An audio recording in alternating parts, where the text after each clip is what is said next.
I owned the most popular bakery in town and thought I had the perfect family. Then my son got mysteriously sick, and doctors couldn't figure out why. When he finally showed me his back in that hospital room, I discovered my wife wasn't the woman I married. She was something far more dangerous. My name is Marcus Sullivan. I'm 46 years old, and I've been making bread and pastries in Cedar Falls, Minnesota for the past 12 years. Built Sullivan's Bakery from nothing after I got out of the Army. Always prided myself on being observant. Had to be working with precise measurements and chemical reactions every day. One wrong ingredient, one misstep, and your whole batch is ruined. Turns out, the same principle applies to families. Adrian started getting sick in September. My boy was 14, always been healthy as a horse. Played JV basketball, loved helping me frost cupcakes on weekends. Then suddenly he's losing weight, can't keep food down, sleeping 16 hours a day. Jessica, my wife of 18 years, insisted it was just a growth spurt gone wrong. She worked as a medical coordinator at Pine Valley Clinic, so I figured she'd know. 3 months later, I'm standing in Adrian's hospital room at St. Mary's, watching my son waste away to nothing. The doctors were baffled. Every test came back inconclusive. My boy went from a solid 140 pounds to barely 110. His basketball coach called twice asking when he'd be back. I didn't have an answer. "Dad." Adrian's voice was barely a whisper. Jessica sat in the corner chair, scrolling through her phone like she did every visit. Always working, even here. I moved closer to his bed. "What is it, buddy?" His eyes darted toward Jessica, then back to me. There was something in his expression I'd never seen before. Fear. Real fear. Can you look at my back?" he whispered. Something cold settled in my stomach. "Sure, son." I helped him lean forward, his hospital gown falling open. What I saw made my blood freeze in my veins. Dark bruises covered his shoulder blades like handprints. Angry red marks ran down his spine. Near his ribs, what looked like burn marks formed a pattern I couldn't identify. My military training kicked in. Stay calm. Assess the situation. But inside, a rage was building that I hadn't felt since my deployment in Afghanistan. "Dad." Adrian's voice was barely audible. "I tried to tell you, but what?" I kept my voice steady, though my hands were shaking. Jessica looked up from her phone. "Everything okay over there?" I caught the way Adrian's shoulders tensed at her voice. Like a dog expecting a kick. "Just checking his four," I lied. Then I reached over and pressed the call button. "What are you doing?" Jessica stood up, moving toward the bed. "Getting a nurse." I positioned myself between her and Adrian. These marks weren't here yesterday. The nurse arrived within minutes. Young woman named Sarah with tired eyes. When she saw Adrian's back, her expression shifted from routine concern to professional alarm. "I need to get Dr. Patterson immediately," she said, pressing her own call button. "Security to room 314. Police notification requested." Jessica's face went pale as winter frost. "Police? Marcus, what's going on?" "Those could be from anything. You know how restless he's been." But I was watching my son, watching how he flinched every time his mother spoke, how he wouldn't meet her eyes, how his whole body seemed to shrink when she came near. That's when I knew. My wife, the woman I'd loved for 18 years, the woman who'd helped me build our business, who'd been caring for our sick son, wasn't caring for him at all. She was killing him. Detective Ray Hutchins looked like he'd stepped out of a crime novel. Weathered face, sharp eyes, and a mustache that belonged in the 80s. He sat across from me in the hospital's family conference room, a digital recorder between us on the table. "Walk me through the last few months, Mr. Sullivan," he said. "When did Adrian first show symptoms?" I kept my hands flat on the table, fighting the urge to pace. "September. Started with severe headaches, then nausea. Jessica thought it was stress from starting high school. And the progression? Got worse every week. Weight loss, fatigue, couldn't concentrate in school. We've seen 4 different doctors. Nobody could find anything wrong." Hutchins made notes. "What about at home? Any changes in routine, family dynamics?" That was the million-dollar question. I thought about Jessica's behavior over the past months. The late nights at the clinic. The way she'd started snapping at Adrian when he couldn't finish dinner. How she'd moved in the guest room, claiming she didn't want to catch whatever he had. "My wife's been stressed," I said carefully.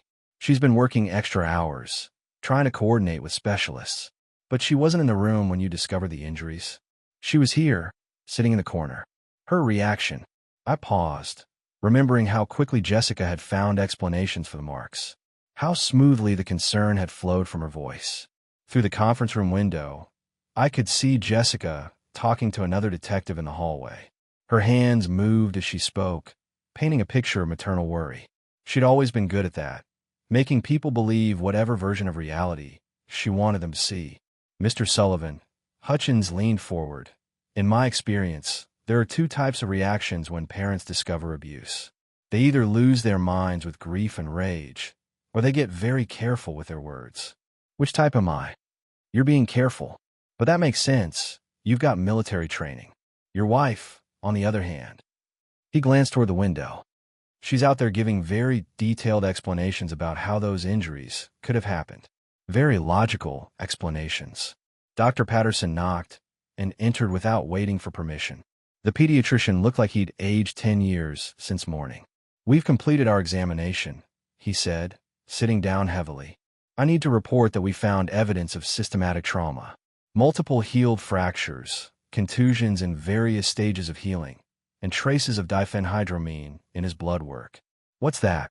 I asked, though my bakery knowledge of chemistry was already giving me a bad feeling. Benadryl. In therapeutic doses, it causes drowsiness. The levels we found suggest regular administration over several weeks. The room went quiet.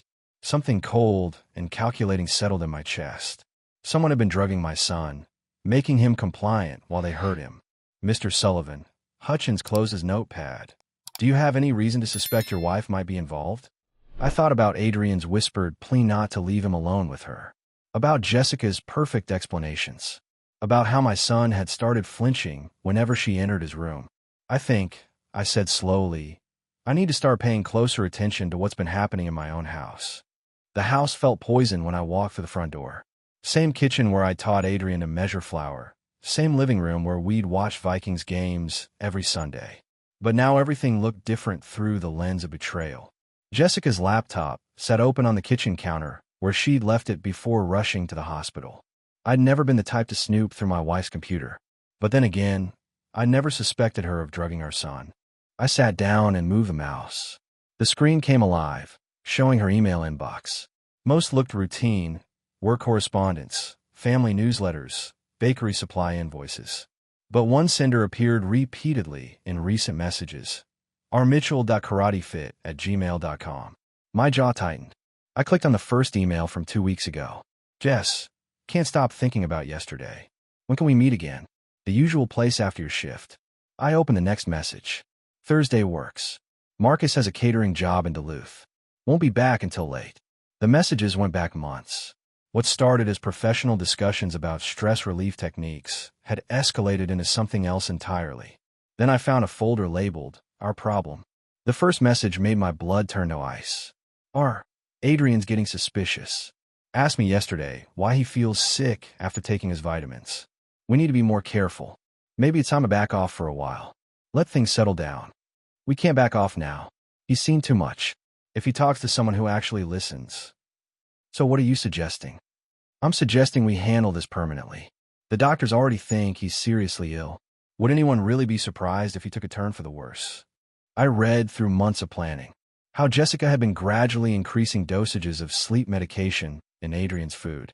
How she'd been creating bruises and claiming they were from his restless sleep. How she and this Ryan character had been meeting at his martial arts studio, planning our son's murder.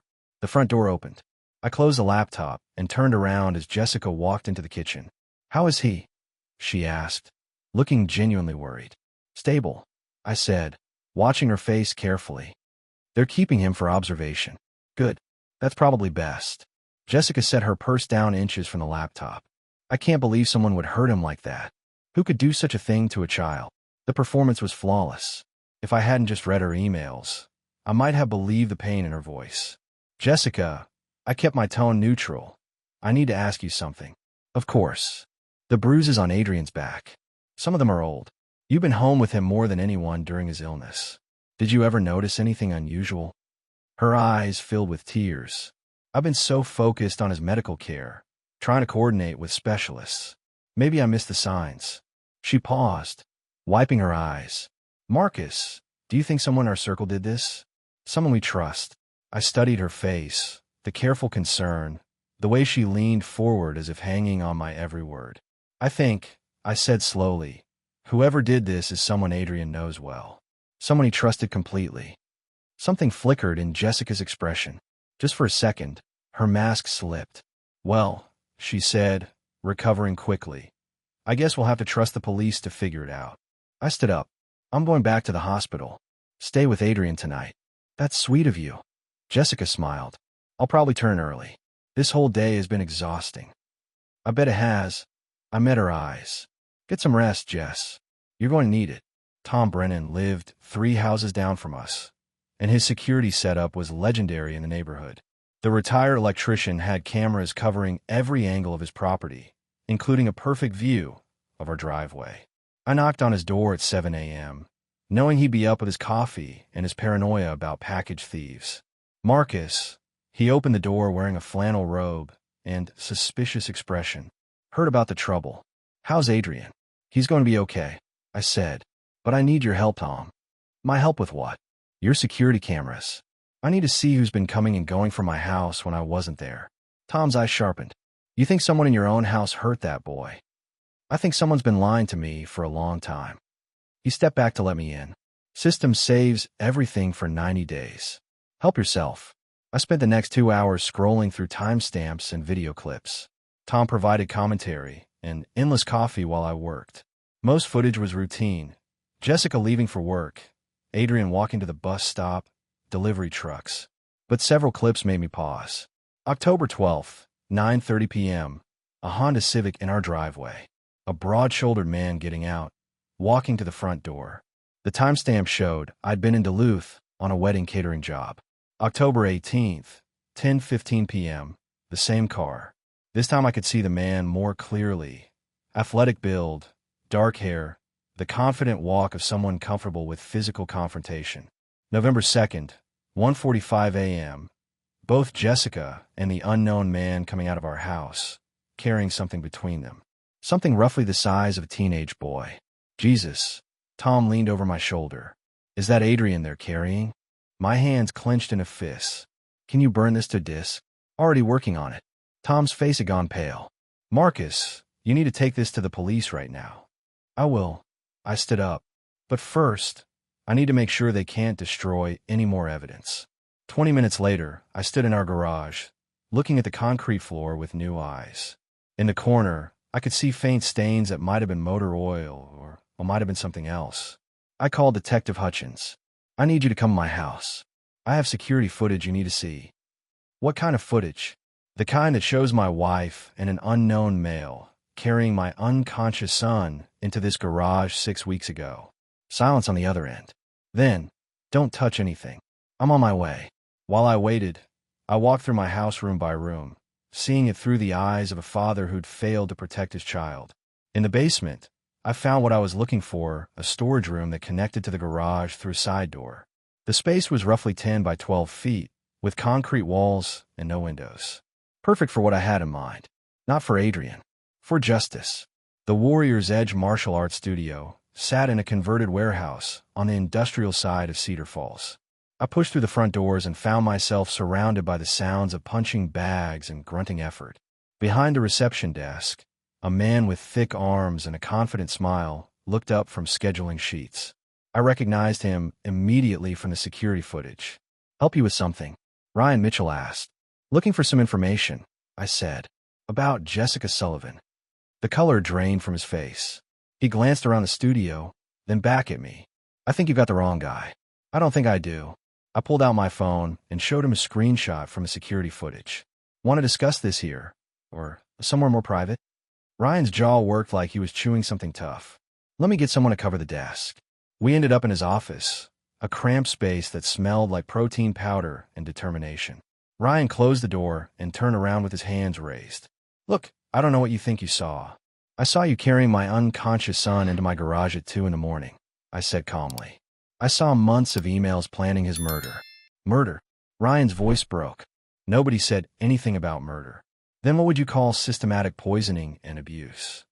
Ryan sat down heavily in his desk chair. She said Adrian was causing problems. threatening to tell lies about your marriage. Jessica was scared you'd believe the kid over her. So you decided to help her keep him quiet. It was supposed to be temporary. His hands shook as he wiped his face. Just until the boy got older, more mature. Jessica said teenagers go through rebellious phases. I stared at him. You tortured a sick child because my wife told you he was going through a phase. I never actually hurt him. That was all Jessica. I was there. You were there while my wife drugged our son unconscious. You helped move his body. You planned his murder. Ryan's face crumpled. I never wanted anyone to get hurt. Jessica said it would be quick, painless, like going to sleep. The admission hung in the air between us. I felt something cold settle in my chest. Here's what's going to happen, I said. You're going to tell me everything. Every detail of what you did to my son. Every plan you made with my wife. And if I don't, I pulled out my phone again. This time, I showed him a photo of Adrian's bruised back alongside the security footage. Then I send these to your students' parents, your business partners, and every martial arts organization in Minnesota, along with an explanation of what you do to children in your spare time. Ryan went pale. You can't do that. I can do whatever I want. The question is whether you're going to make this easy or hard. For the next hour, Ryan talked. He told me about the affair that had started 6 months ago, about Jessica's complaints that Adrian was becoming suspicious, about the first time she'd asked him to help discipline her son. She made it sound like we were protecting your family, Ryan said. Said Adrian was trying to break up your marriage out of jealousy. When he finished, I stood up. One more thing. I want the names of everyone Jessica might run to if she gets spooked. Why would she need to run? I smiled, but there was no warmth in it. Because by tomorrow morning, both of your lives are going to fall apart. The first call I made was to Ryan's business partner at the martial arts studio. I didn't identify myself, just sent him the security footage with a brief explanation. Then I called the local news station and forwarded the same information.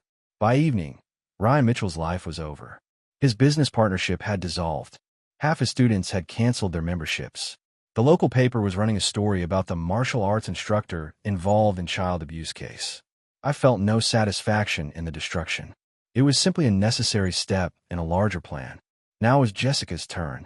I found her in our kitchen when I came home, cooking dinner like nothing had changed. The smell of her famous pot roast filled the air, Adrian's favorite meal. How was the bakery today? She asked, not looking up from the stove. Busy. How was the clinic? Stressful. Everyone's asking about Adrian. She turned to face me, and I saw the strain in her eyes. Marcus, I've been thinking. Maybe we should take him somewhere else for treatment. Somewhere with better specialists. Like where? I've been researching facilities out of state. California has some excellent programs for teens with mysterious illnesses. I studied my wife's face. Even now, with everything falling apart, she was planning her next move. Trying to get Adrian away from the investigation, away from the evidence. That's thoughtful of you, I said. But I think he's getting excellent care right here. Jessica's smile faltered slightly. Of course. I just want what's best for him. My phone buzzed. Text message from an unknown number. They arrested Ryan. We need to talk. Meet me at the old grain elevator outside town. Come alone. I showed Jessica the message. Looks like your boyfriend wants to chat. The mask finally slipped.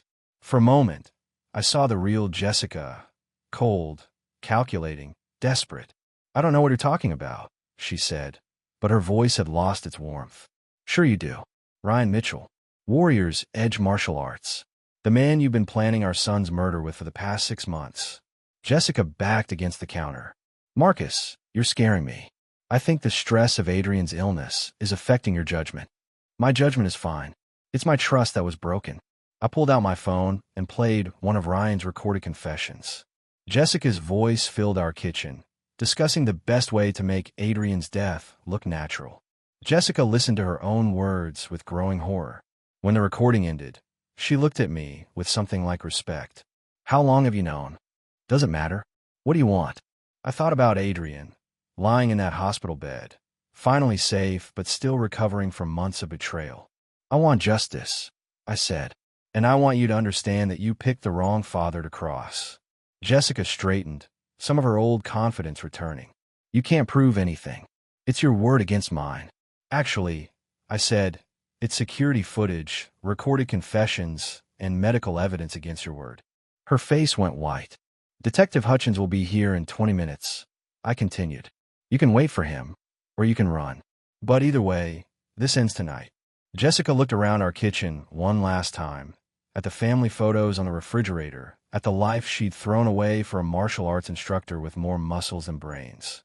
I never meant for it to go this far, she said quietly. But did go this far. And now you get to live with the consequences. The courthouse was packed for Jessica's arraignment. I sat in the front row wearing my best suit, watching my wife of 18 years face a judge in an orange jumpsuit. Detective Hutchins had worked fast. Within 12 hours of our kitchen confrontation, they'd arrested both Jessica and Ryan. The evidence was overwhelming. Security footage, recorded confessions, medical records showing months of systematic poisoning. Judge Patricia Hayes was a no-nonsense woman who'd seen every excuse in the book. She looked over her glasses at Jessica with visible distaste. Mrs. Sullivan, you're charged with conspiracy to commit murder, child abuse, and illegal distribution of controlled substances. How do you plead? Jessica's public defender, a young man who looked overwhelmed, whispered something in her ear. She shook her head firmly. Not guilty, Your Honor. I wasn't surprised. Jessica had always been good at denial, at convincing herself that her version of reality was the truth. Bail is set at $500,000, Judge Hayes announced. The defendant is to have no contact with the victim or his family. As they led Jessica away, she turned and looked directly at me. For a moment, I saw the woman I'd married, beautiful, intelligent, capable of great love. Then I remembered Adrian's bruised back and the emails planning his murder. Outside the courthouse, Adrian waited in my truck. He'd insisted on coming, said he needed to see Jessica face consequences for what she'd done. How are you feeling, buddy? I asked as we drove home. Better, he said. Stronger. The doctors say I should be back to normal weight in a few weeks. And emotionally, Adrian was quiet for a moment. I keep thinking about how she used to make my favorite dinner, then drug it. How she'd tuck me in at night after poisoning me. I'm sorry I didn't see it sooner. You weren't supposed to see it, Dad. She fooled everyone. The doctors, the school, child services. Mom was really good at being two different people. We drove past the bakery, where a closed temporarily sign hung in the window. I need to reopen soon, get back to normal life. But nothing would ever be normal again. Dad, Adrian's voice was quiet. Yeah. Are you going to be okay? I mean, losing Mom and everything. I thought about that question.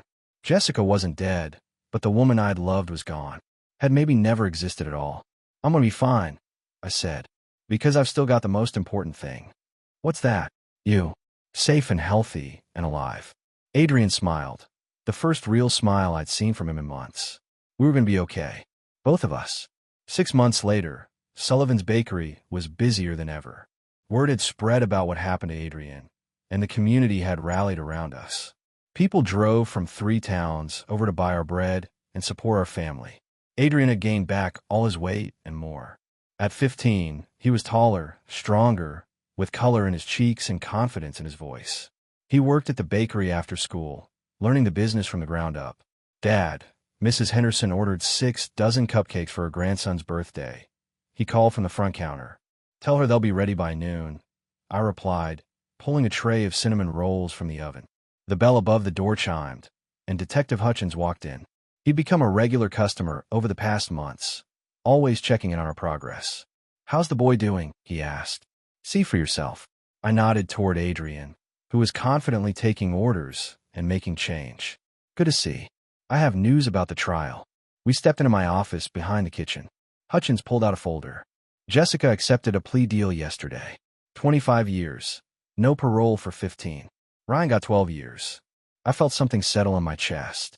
Not satisfaction exactly, but closure. How do you feel about that? Hutchins asked. I feel like justice was served. Adrian gets to grow up safe, and the people who hurt him won't be able to hurt anyone else for a long time. Through the office window, I could see Adrian laughing with a customer, his face bright with genuine joy. The nightmares had stopped months ago. The flinching when people touched his shoulder had faded. He was healing. You did good, Marcus, Hutchins said. Not every father would have fought so hard. Any father worth a name would have done the same thing. After Hutchins left, I found Adrian in the kitchen, carefully measuring flour for tomorrow's bread. How was school today? I asked. Good. I made varsity basketball. Coach says I'm stronger than ever. That's fantastic, buddy. Adrian looked up from his measuring cup. Dad, I've been thinking about Mom.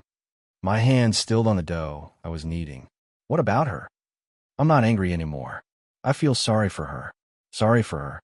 She threw away everything good in her life for nothing. She had a family who loved her, a successful business, a community that respected her, and she gave it all up to hurt people. I studied my son's face, amazed by his maturity.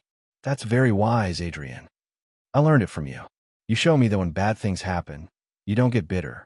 You get stronger. As we worked side by side in the warm kitchen, surrounded by the smell of fresh bread and the sounds of satisfied customers, I realized something important. Jessica had tried to destroy our family, but she'd failed. We were stronger now, closer, more appreciative of what we had. Some victories are worth the fight. 2 years after the trial, I found myself standing in Adrian's hospital room again. But this time it was different. This time, we were here by choice. You sure about this, buddy? I asked. Adrian nodded, adjusting his volunteer badge. I want to help other kids who are going through what I went through. At 17, my son had become a peer counselor at St. Mary's Children's Hospital. He worked with kids who'd suffered abuse, helping them understand they weren't alone. Mr. Sullivan, a young nurse, approached us. There's a 15-year-old boy in room 312 who's been asking to talk to Adrian. Similar circumstances to what you went through. Adrian straightened his shoulders. I'll be right there. I watched my son walk down the hallway with purpose and compassion. The scared, broken kid who'd whispered for help in this same hospital had become a source of strength for others. Dr. Patterson found me in the waiting area. How's he doing with the volunteer work? He loves it. Says it gives his experience meaning. And you? How are you handling everything? I thought about the question. The past 2 years hadn't been easy. Learning to trust again, rebuilding our lives, dealing with the media attention. But we made it through. I'm proud of who we've become, I said. Jessica tried to destroy us, but we're stronger now. Any word from her? She writes letters sometimes. Wants to see Adrian. He's not interested. Dr. Patterson nodded. Probably for the best. Some bridges shouldn't be rebuilt. When Adrian finished his session, we walked to the parking lot together. How did it go? I asked. Good. The kid's name is Tommy. His stepfather was hurting him, but his mom didn't believe him at first. What did you tell him? That it's not his fault. That having someone betray your trust doesn't mean everyone will. That there are still good people in the world. We drove past the cemetery where Jessica's parents were buried. She'd wanted to attend their funerals, but the judge had denied the request. Do you ever think about visiting her? I asked. Adrian considered the question. Sometimes. But then I remember that the person I might want to see, the mom who taught me to bake cookies, she was never real. The real Jessica is the one who poisoned me. I'm sorry you had to learn that so young. I'm not sorry anymore, Dad, because surviving it made me who I am now. As we pulled into our driveway, I saw the life we built. A successful business, a strong relationship, a son who turned his trauma into purpose. Ready for dinner? I asked. Yeah, but I'm cooking tonight. Want to try a new recipe I learned? Watching Adrian take charge in our kitchen, confident and capable, I realized something important. We hadn't just survived Jessica's betrayal. We'd thrived because of it. Sometimes the worst things that happen to us become the foundation for the best things we become. 5 years had passed since that terrible day in the hospital. I stood in our expanded bakery, watching Adrian put finishing touches on a wedding cake.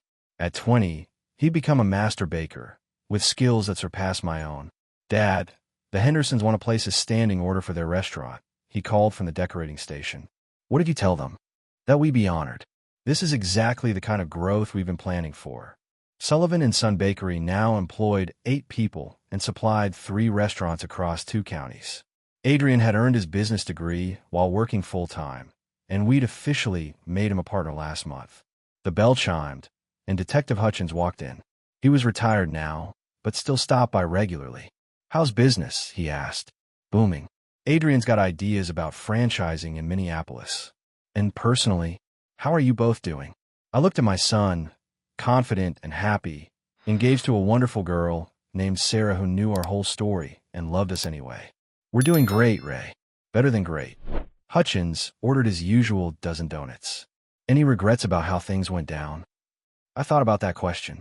The investigation, the trial, the media attention, it had been brutal, but it also brought justice. No regrets, I said. We did what we had to do to protect our family. What about Jessica? She's eligible for parole review next year. She can apply, but Adrian and I will be there to oppose it. She made her choices.